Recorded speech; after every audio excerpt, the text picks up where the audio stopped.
त्यो कुरा भएन। एकजना सुन्नुहुन्छ यस्तो शब्द बोल्नुहुन्छ अन्तिम इच्छा भन्ने शब्द बोल्दै हुनुहुन्छ यसको शब्द होइन सर नो सर तपाईँले बोल्नु भएको अहिले अन्तिम इच्छा भने चाहिँ के हो सर यो भन्नु त तल जानलाई चाहिँ अन्तिम इच्छा भनेर चाहिँ त्यही होइन त। त्यस्तो बोलिँदैन नि सर सर डेढ साहब हुनुहुन्छ अन्तिम इच्छा भन्ने हुन्छ सर एउटा पक्राउ गर्न आएको मान्छेलाई अन्तिम इच्छा भन्ने हुन्छ त्यस्तो हुँदैन नि सर त्यस्तो हुँदैन नि सर बोली त के सिद्धान्त सर अन्तिम इच्छा एउटा होइन अदालतले दिएको आदेश अदालतले दिएको आदेशलाई अन्तिम इच्छा भन्यो सर एउटा डिएसपीले एउटा पक्राउ गर्न आएको व्यक्तिलाई अन्तिम इच्छा भन्दै हुन्छ उहाँले आजलाई चाहिँ तपाईँहरूले चाहिँ एकचोटि कानुन व्यवसाय सल्लाह गरेर जान्छु भनेर भने होइन अन्तिम इच्छाको अर्थ के हो देशसाब हजुरको नाम के हो अरे हजुरको नाम होइन नाम त भन्न मिल्यो नि सर देशसाब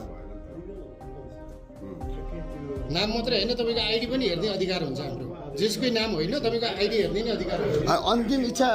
पढ्ने सर अन्तिम इच्छाको अर्थ के हो अदालतको आदेश र सरकारी वकिलले पठाएको पक्राउ कुर्सी चाहिन्छ त्यो त चाहियो अनि त्यो पनि चाहिएला ठिक छ उहाँले दिन्छ अन्तिम इच्छा भने चाहिँ के हो अन्तिम इच्छा भनेर तपाईँ सर अहिले हजुरले अन्तिम इच्छा